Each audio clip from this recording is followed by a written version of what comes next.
going to be here, but I am recording it so other people can enjoy it. So what I'm going to do is I'm going to mute everyone just so there's no background noise or anything. And you'll have to unmute yourself at the end if you've got any questions. And I am really, encouraging you to ask any questions, or I might stop during the presentation and say, what are you seeing with what I'm saying with this? So I will share my screen and I'll go through this little presentation. And if you could tell me if you can see that. 2 maps, 1 territory. I see it. Thank you. Wonderful. Great. Okay. So the idea is, and I had this discussion with one of my coaches about how hypnosis and the 3 principle understanding can work together, because I believe they can. Because I don't believe it's actually the technique or the strategies or anything. I think it really is what people hold in their hearts where the real work begins. And so if you're enthusiastic and passionate about what you're doing and helping people, no matter what it is, that is, for me, that is the essential ingredients. So if let's see if this will click forward. So what this session is and what it isn't. So it's certainly not a criticism of hypnotherapy, because I'd be criticising myself if it was.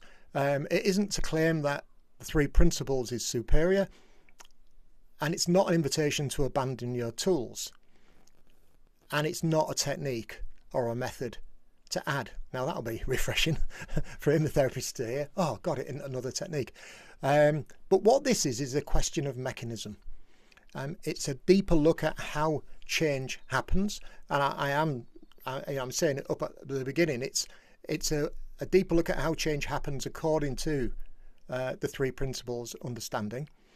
It's an exploration of how they complement each other, and most of all, and for me this is the biggest part of all of this, it's an invitation to be curious. So I created a little metaphor to begin with, the metaphor of a torch. It gives someone a light to see the path ahead more clearly. It is useful, it's immediate, and it's helpful. Whereas the stars teaches someone to navigate by the stars so that they can find their way home from anywhere, anytime, which is permanent, and it's self-sufficient. You see, the batteries aren't going to run out on the stars. Now, neither of them is wrong. Both have their place, and we're not going to take away the torch. So how hypnosis works. Now, I know anybody watching this is going to have their own opinion, because even hypnotists can't agree on this. So I'm not even going to start to kind of get on that, but I'm just going to give it as a really, really simple picture. I do actually go into this in more detail a little bit later on in this presentation. But if we look at it like this, the mechanism of hypnosis in a very simple way of looking at it is guided attention to an altered state, to a changed experience. Because when we're in that softer absorbed state, then our thinking slows down and softens. Our nervous system benefits from it. Our critical thinking quietens down, or maybe completely disappears. We become more imaginative, and the imagination, that creative part of us, becomes more accessible, and the mind becomes more receptive to new ideas. So in a nutshell, hypnosis changes what the mind is focused on, and therefore what it experiences. Now, this is a sort of state-based shift model that I've put across. I know there are other models, and I will actually sort of look at those other models, because actually what I see is those models existing on a timeline. And if we can change the state, we can change the experience. So I just want you to just reflect on something now. When a client feels better after hypnosis, what has changed? Did their circumstances change? Did their history change? Or did something actually shift in how they're experiencing themselves and the world. So just think about that. When a client feels better after a hypnosis session, what has changed?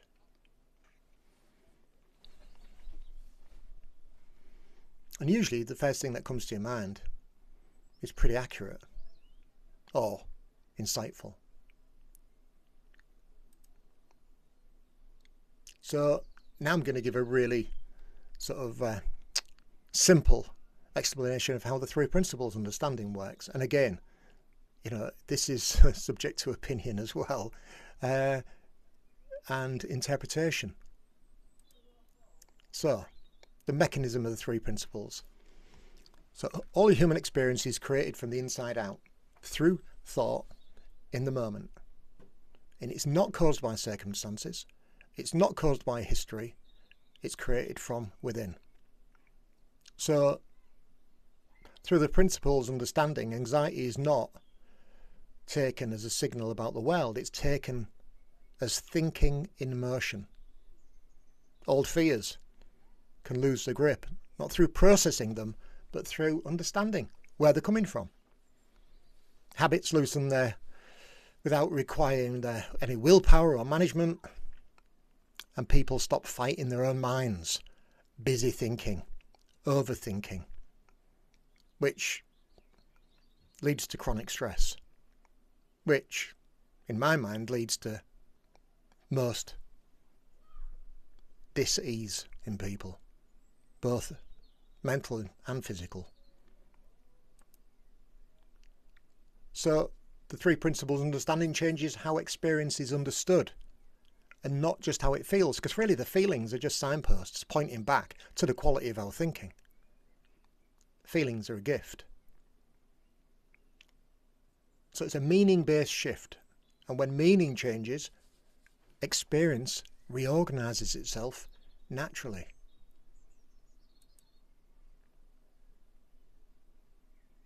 So another pause and reflect. Can you recall a time when you had a sudden realization about something and the problem simply dissolved? And the question is, did you have to work hard to sustain that change? Or did it just stay once you saw it, once you realized it? And if you've had that experience, what does that tell you about the nature of insight?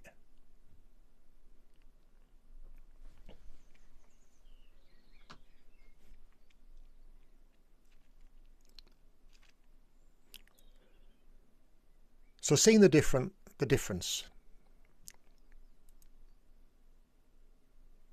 which is state change versus insight, which are two different mechanisms. So hypnosis changes the client's state. It works through focused attention, alters how experience feels. The practitioner guides the process, and the client may return for similar support. Whereas the three principles understanding changes the client's understanding. They get an understanding, it's theirs. It's their agency. It works through insight and realization. It alters how experience is interpreted. The practitioner simply points towards a truth, and the client increasingly needs less support. And it's not a magic pill.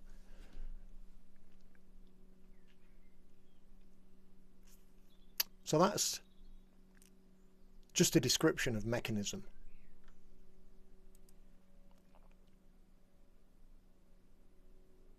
So here's a question that's worth just sitting with. After the session ends and the state fades, what does the client take away with them? When it's a state change, they feel calmer. How many times have you heard that from a client? Oh, wow, I feel so much calmer. Whereas with three principles, if they have an insight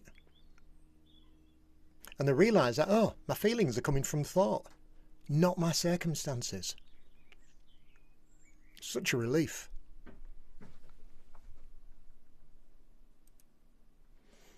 So this is where they can work together. So what I'm suggesting here is that hypnosis can prepare the ground, and then understanding plants the seed. Hypnosis creates the conditions. It quietens the thinking, settles the nervous system, and it opens the door to deeper insight.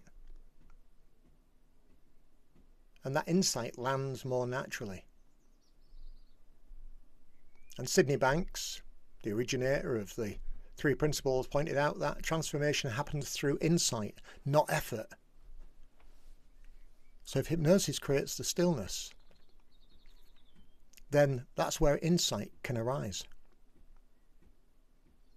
So together, it's a doorway. It's not a destination. Hypnosis doesn't fix or install anything. It creates the space, and then understanding, the insight, fills that space.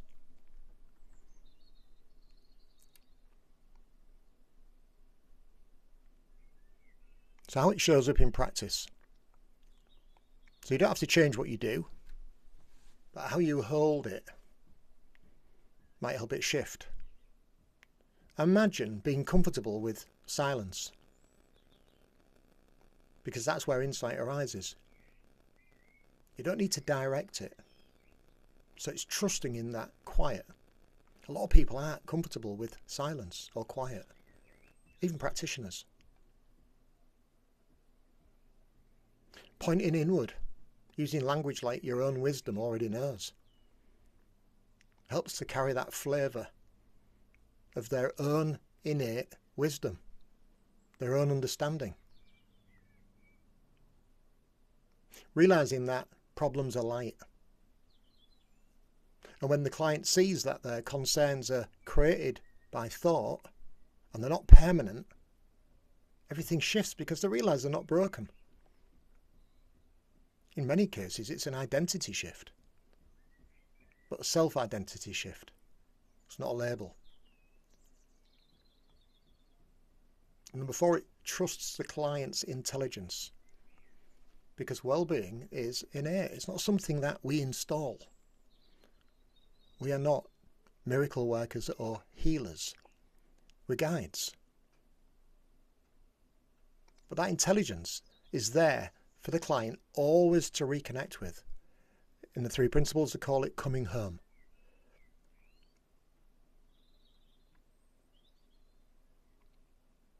And number 5, it allows sessions to be enough. Because a quiet mind is very much a healing environment. You don't need to do more. I recently asked a group in my local village hall where I do a session, I said, how many hours do you sleep a night? And the kind of was like 6, 7. I said, so you're awake maybe 18 hours. And they were like, yeah. I said, how many of those hours are you in a state of joy and happiness? No worries. No fretting about yesterday. No worrying about tomorrow. And people were just shaking their heads going, well, never.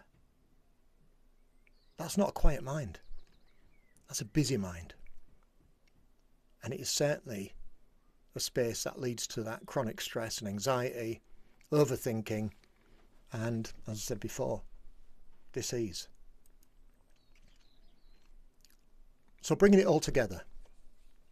Hypnosis, quieting the thinking mind, settling the nervous system, creating receptivity and openness, offers state change and relief, and supports the client through the session.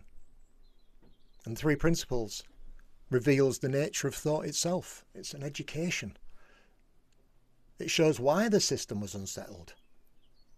It fills that openness with understanding. It offers insight and lasting freedom. Now, it might be that as a practitioner, I might share an insight that I've had during the session that's come up from that silence, that listening, that quiet. And that might offer them that lasting freedom.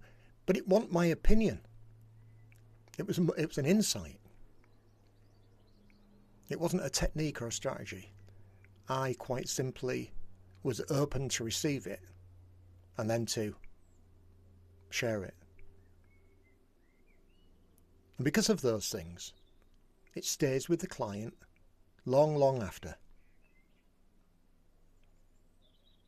So together, they offer something really, really rare.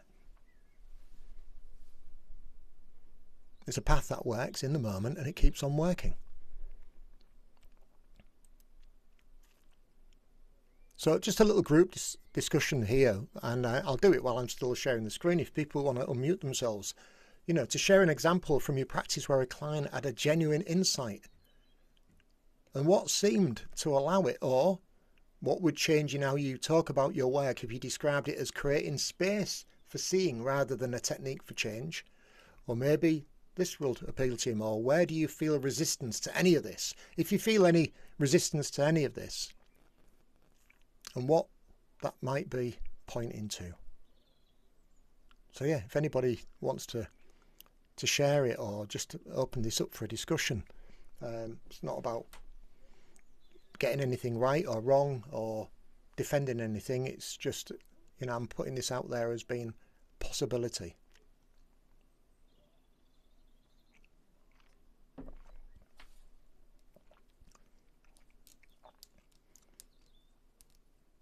I'll have a go.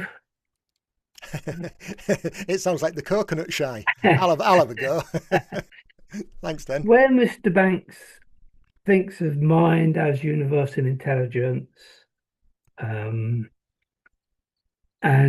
one of the statements that was made earlier, and I think it's beautiful teaching, but one of the ones that really I couldn't quite sit with, saying that everything comes from thought, but then saying that it's not caused by history. Now, I've done quite a few over the years, and most of the things where I've had success with have been things from the past, mainly from first 10 or 12 years of their lives when they're being programmed.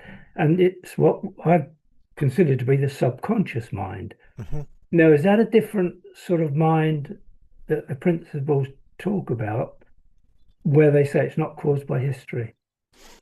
Okay. So you're asking about, is the subconscious mind the same as the mind, that universal mind?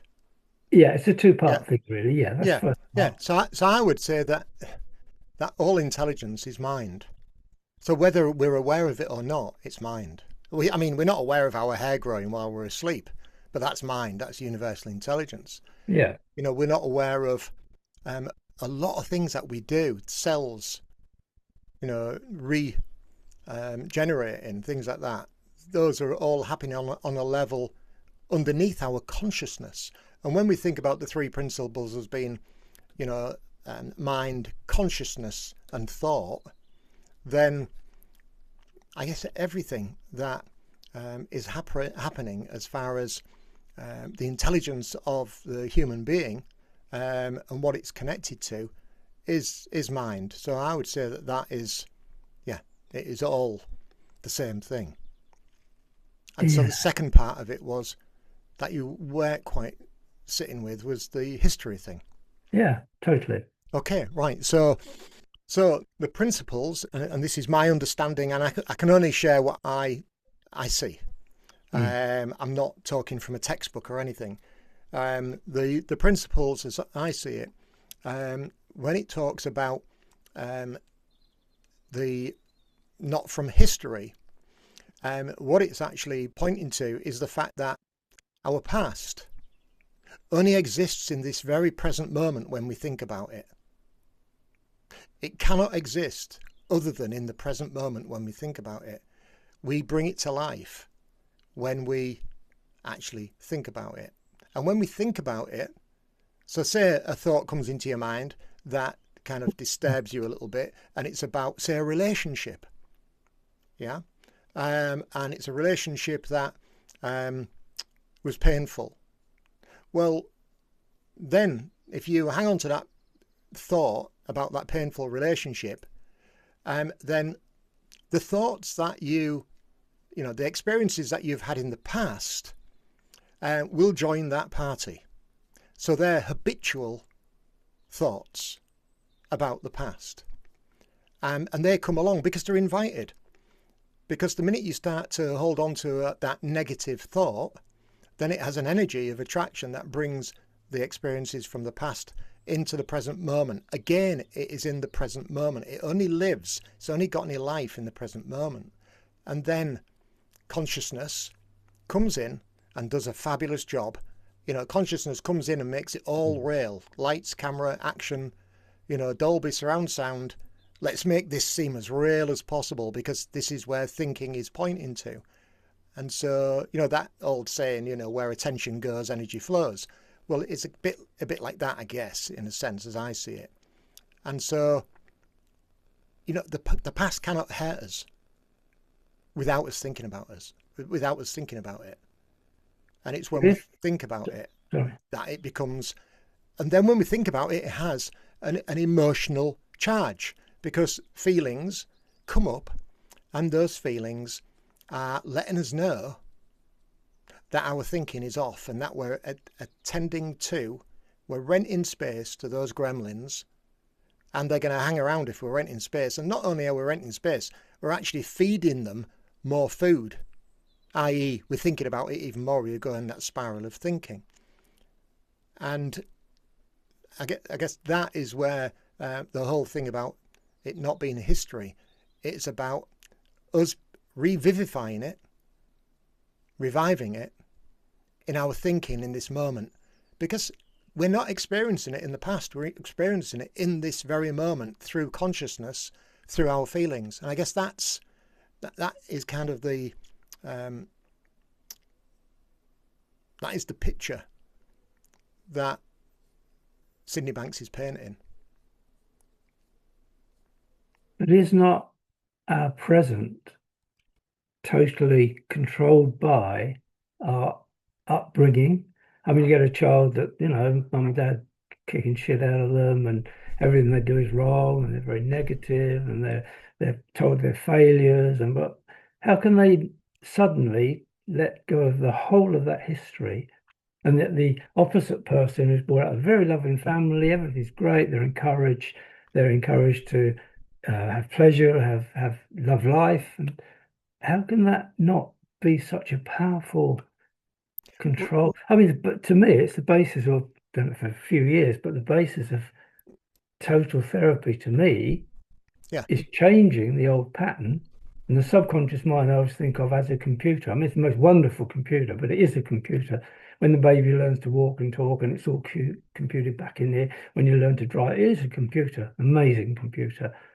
When that has been programmed for a lifetime. I had a girl 3 weeks ago, she phoned me, failed the driving test 5 times.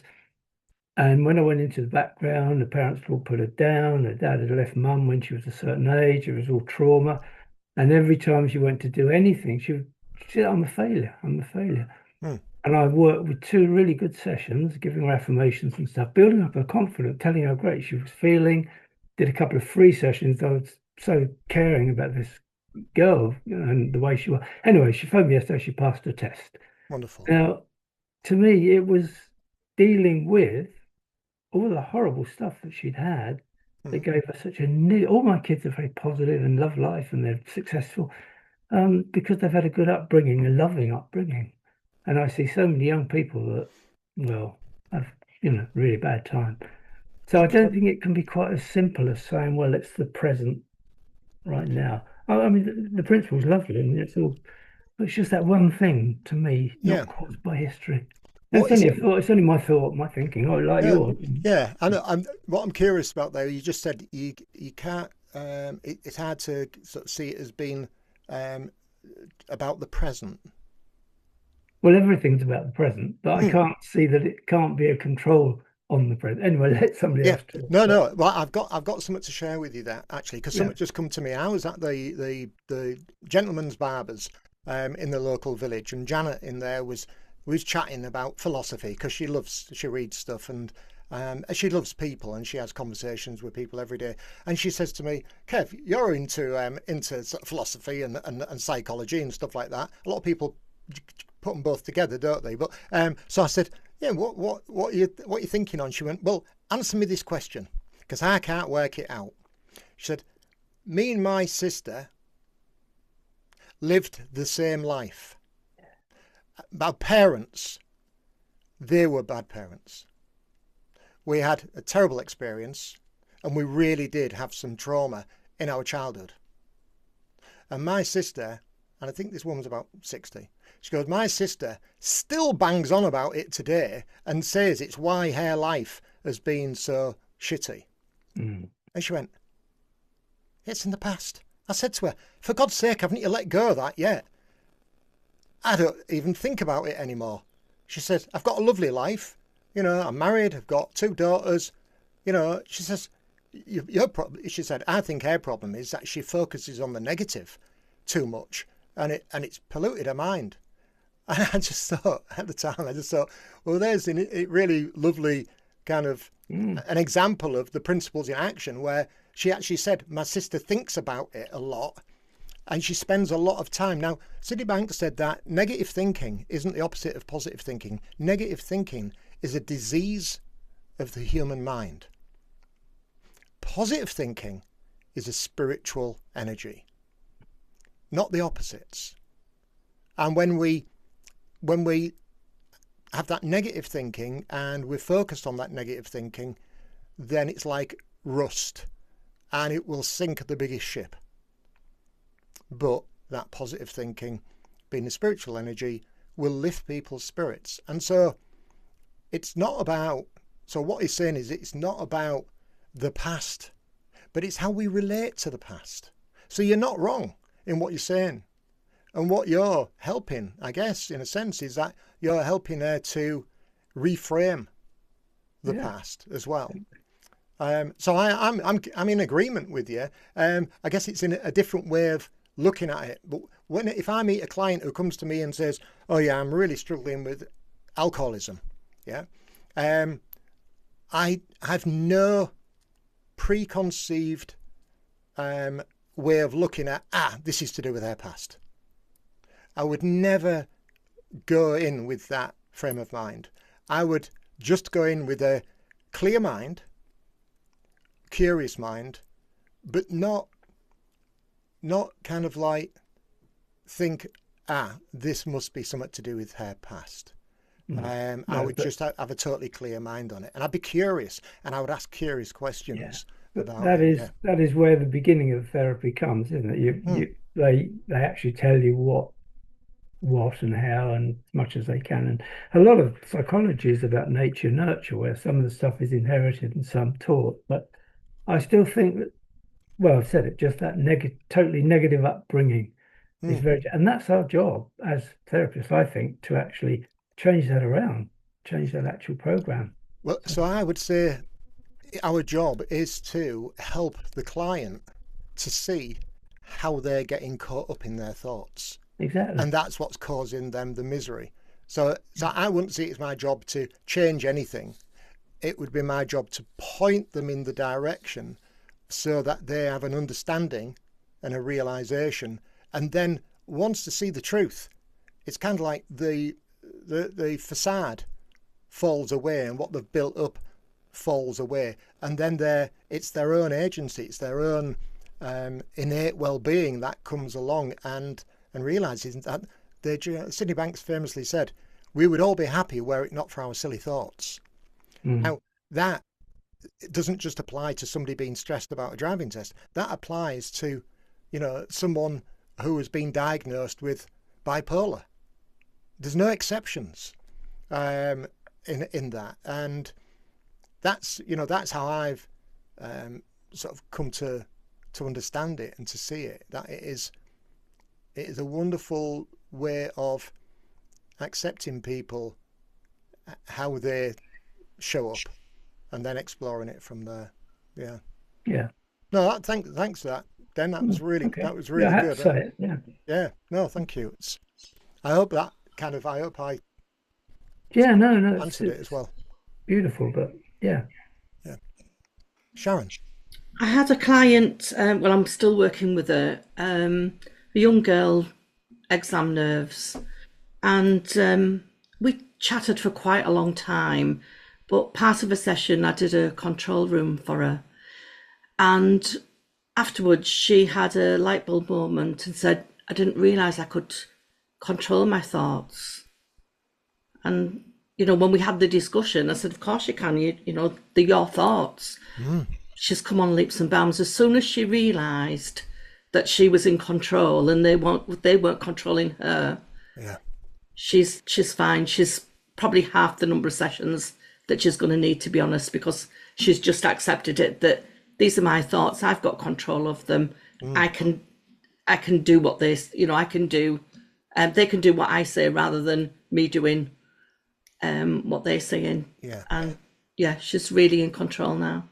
So you've had an insight as well. Yeah. Which is wonderful.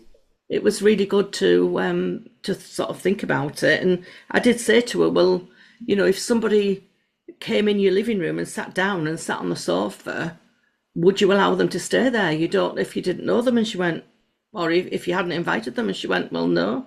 And I said, well, why have you got that thought in your head then? And it's just living there rent free. And she went, oh yeah.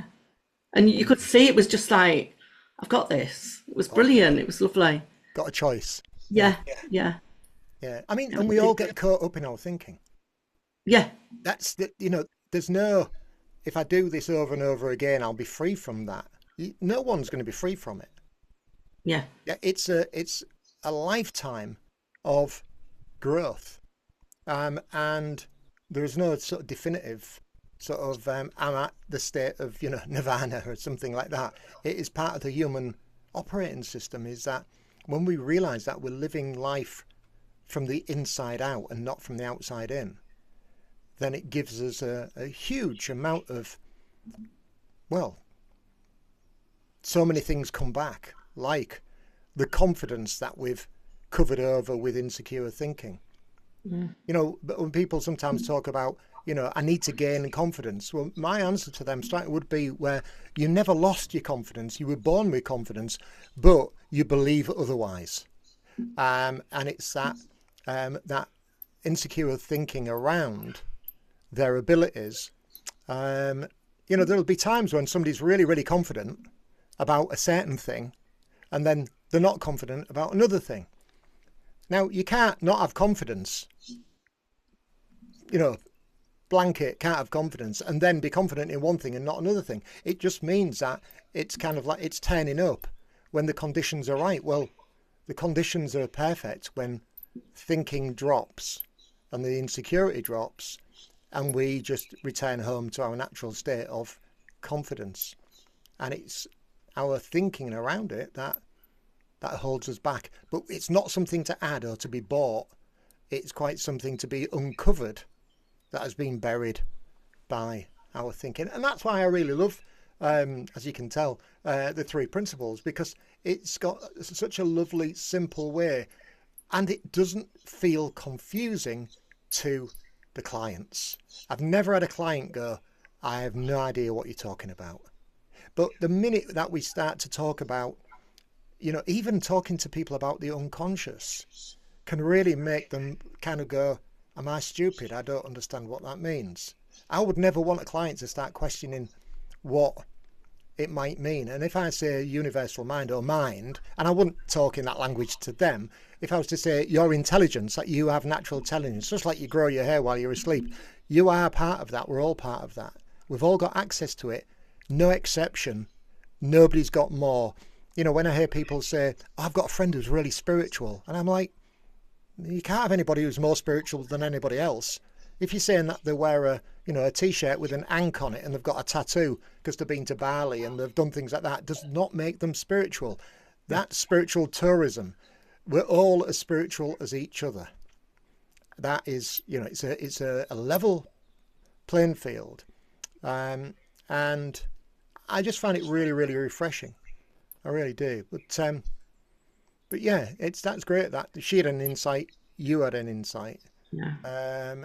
And that will stay with her. It really will. And as I said before, when I was talking about the hypnosis, then insights come to them because the space is created for quiet as well. So it's almost like we're creating a space of quiet, listening and understanding. To some people, that is something they've never experienced in their lives. Their thoughts are put to one side and they're putting some focused attention into something, and it's like an incredible freedom. I was really shocked when the people in the village all said that. They were like, how much time do you spend feeling joy and peace and quiet and calm? And they're like that, like 10 minutes, maybe, out of 18 hours. And I'm like, I would say that most of my time I spend in a state of joy and happiness and appreciation. And they were like, what techniques do you use? Like, there isn't any techniques. I cannot sell you. There's nothing for sale today, ladies. It's kind of like, it is just about an understanding that kind of settles in, and you just feel that calm. It's like the waves on the ocean. You only have to move a couple of feet underneath the waves and it's all lovely and calm. And when you move to that state, that is when wisdom and insight can come up to the surface and be seen. It's like staring your finger in a pool and trying to see your reflection. Staring my finger, it must be here somewhere. Take your finger out the pool. But yeah, thank you, both of you. Anybody else? Anything to share that you see, or an example that you've experienced, or anything that doesn't sit?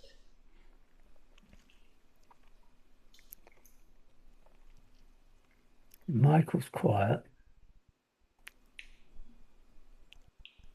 Yeah, I'm not a therapist, but I do have experience of these too. I'm just enjoying the conversation, really. I like the space. It's interesting what we put in the space, the content, and how we frame it. And I like. I have nothing really to add. I'm intrigued, Dan, when you were talking about that. I thought I agree. I've seen a lot of modalities from law of attraction. There's so many different things, and people thought you don't have to deal with the trauma of the past. And I've seen a lot of those people that later had to do some trauma work anyway, in spite of that, because it's just sometimes you can't see what you can't see, and it's just good to know that there's other ways to deal with the same thing, like ice, water, steam. You know what I mean? It's just, it is what it is. And yes, I've had sort of different, because I thought I had a big understanding of the principles and so on, and had a different experience of breakdown, but I understand it differently. And that's very open up to different modalities, even understanding that there's such things as other entities that Sid Bank never spoke about. It's not spoke about, and even non-duality. There's other entities that can come in and so on and so forth. Whether you believe it or not, it really doesn't matter, because you have an experience that's different, so it shifts something else. Yeah. And you have to understand infinity is a big place. So you haven't mapped it all out. You're saying 2 maps, 1 territory. There's probably an infinite number of maps, because we don't know what we don't know. There's always more that we don't know.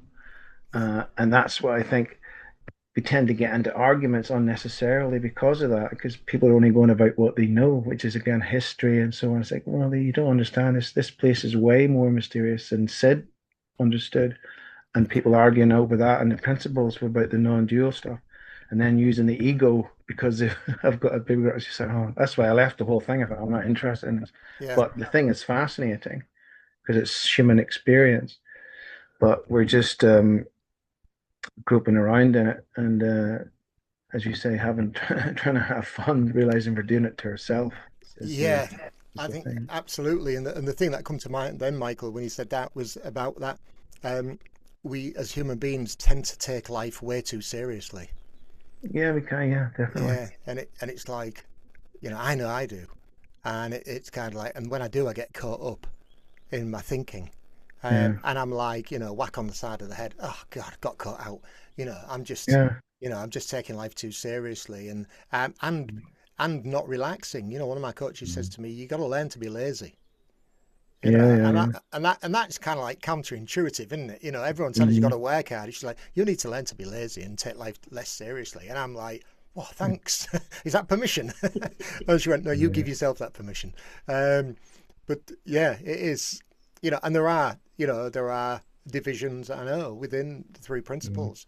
And but what I really love about it is where, you know, I was encouraged, only share what you really know, not the theories, not what you've read, but share what you know to be true, having a lived experience of it. And, you know, I've seen some, all I can describe as, from the outside in, you know, miracles, and yet, you know, from the inside out, people coming home to themselves, which is wonderful to witness, you know, really wonderful to experience. And from my point, from what I experienced, no technique, just listening and giving space and asking curious questions. And oh my God, they actually said, "I've got it." I'm like, whoa, where did you get it? Tell me, you know, share that with me. It wasn't, I didn't actually kind of install anything or put in it. There was no intention behind it. I was just staying, building rapport, listening, asking curious questions. And then, you know, the light bulb went off for them, like Sharon just said. And they were like, no, that's it. I'm done. I'm great. And then knowing that person for a long time afterwards, they were kind of like, that changed my life, that session. What was it that you did? And I'm like, you did it all yourself, which is really lovely to, yeah. I've got one client who says that, I meet quite a lot every week. We work in marketing together, and he's like, oh my goodness, that changed my life.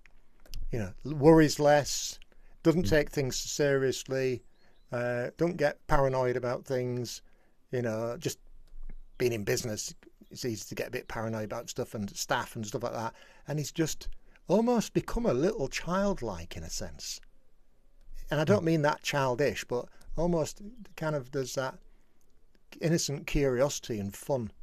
I mean, if I was to say that he's physically changed, I wouldn't be exaggerating. It's quite unusual. But yeah. Oh, thanks, Michael, and being poked by Den. Right, you're next, Ewan. No, okay, I'm joking. Let's jump on to the next slide here. So what I thought of doing, because I thought, you know, maybe I might get some hypnotherapists who are saying, hang on a minute, I don't work with state change, I work with this and I work with that. So I just put together a little bit more of a sort of detailed mechanics of it, a spectrum of approach, from directing people to pointing in a direction. So if we look at it from the practitioner's role, you know, classical direct suggestion directs, Ericksonian, more metaphor, would guide, NLP, more resourceful states, would point to resources that we've already got installed. I mean, pointing to resources to me is probably the closest to pointing to the truth of what that person has. And then looking at it from a mechanism point of view, classical direct suggestion, metaphor and story, then submodality shifts, and then that client have a realization all for themselves. Oh God, I realize what I've been doing for myself all this time. And then from a source of change, you know, classical direct suggestion is installing, the idea of installing the change, whereas Ericksonian, they uncover the change through the metaphor. NLP, the source of change, it was already present. The change was already present. It was just that they pointed to those resources. And then with the three principles, believing that their source of change was always part of them. It's innate, it's part of who they are. And each one just being a natural extension, you know, a lovely journey. And just because three principles is at the end of that list doesn't mean to say that it's any more superior, because, you know, it is just a way of working with people, and people get some amazing results, whether they're using NLP, Ericksonian, or classical direct suggestion. And I'm sure there's lots in between as well, you know, dozens, and very few of them can agree with each other. So looking at it in a really, and I know this is quite a sort of a simplified way, hypnosis soothes the mind. The understanding that they get sets it free. And when they're working together, something quietly remarkable becomes possible. And that was really the whole sort of intention of this. to kind of share that, we have got access working with people, whether we're therapists or whether we're clients. We've got access to an amazing array of, I won't call them tools, I'll just say possibilities. And that's it really. I mean, Ewan and I have organised an event in Spain. Den has already got his name down, called the Still Point Retreat, and it's at the end of April. And what I'll do is I'll just pop the link to that in the chat. It's been organised with ourselves and Sheila Massand.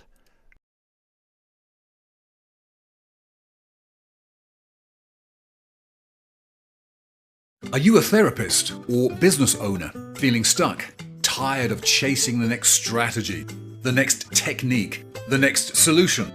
What if clarity for your business came not from doing more, but from being more present? Welcome to the Still Point Retreat, April the 24th to the 26th, 2026, in sun-drenched Albier, Spain. 3 days on the Costa Blanca, where professional transformation meets Mediterranean magic. Here's how it works. Morning and evening sessions with Kev and Ewan, grounded in the 3 principles, where you'll discover the clarity that makes everything in your business easier. No forced strategies, just deep insight that reveals your natural path forward. Then, the rest of the day is yours. Swim in the sparkling Mediterranean. Explore beautiful coastal walks. Savor incredible Spanish cuisine. Whether you're coming solo or with your partner, Albier is your playground. This isn't about adding more to your business toolkit. It's about removing the noise so your innate wisdom can guide you. So decisions become obvious. So client work feels effortless.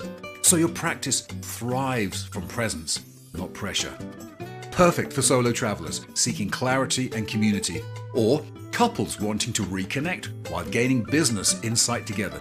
3 days, professional breakthrough, Mediterranean bliss, the Still Point Retreat, where your business clarity doesn't come from another course, it comes from remembering who you already are. Your practice is waiting to transform. Reserve your place now.